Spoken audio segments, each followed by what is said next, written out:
Je suis pas sûr qu'il y ait beaucoup de plages en Europe qui peuvent concurrencer. Bah ouais, on est quand même en vacances. Eh bien pas du tout en fait, parce que l'objet du délit en réalité c'était...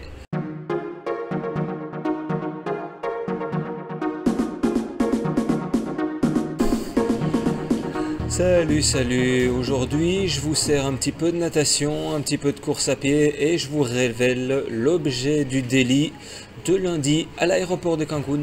On démarre donc avec mon entraînement natation d'aujourd'hui. Mais cette fois-ci, je ne suis pas retourné à la piscine, mais j'ai plutôt préféré aller nager en mer, étant donné que c'est ce qui va se passer ce dimanche. Mais ce qu'il faut savoir, c'est qu'il n'y a aucune plage dans le centre de Campeche et que la plus proche est en réalité à environ 15 km de notre hôtel. On a donc pris un taxi jusque-là, ce taxi vous coûte 120 pesos, ce qui revient à royalement 6 €. Ensuite, en arrivant là-bas, il faut payer l'entrée à la plage et le mobilier que vous utilisez. Donc, nous, on a pris une table et 2 chaises, simplement. Ça coûte en tout et pour tout 22 pesos, soit 1,10 €.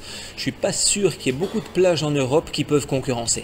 Bon, ça évidemment, c'était pour l'anecdote. L'essentiel était que je puisse nager en mer, retrouver mes sensations en eau libre. Ça faisait quand même depuis fin septembre que j'étais plus allé soit en mer, soit en lac. Et je dois avouer que j'étais agréablement surpris par le calme de la mer. Pas une seule vague, j'avais jamais vu ça. Bref, je prie pour que ce soit comme ça dimanche.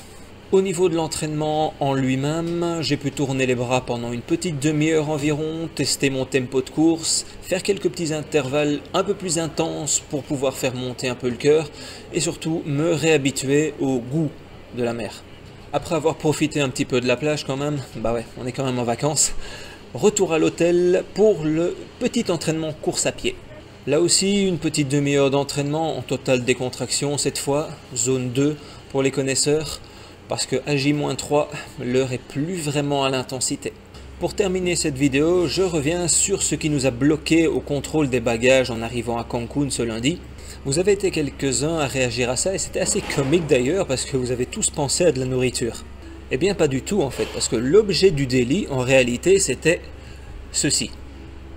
Simplement une cartouche de CO2. Enfin, une cartouche. J'en avais quand même ramené 7-8.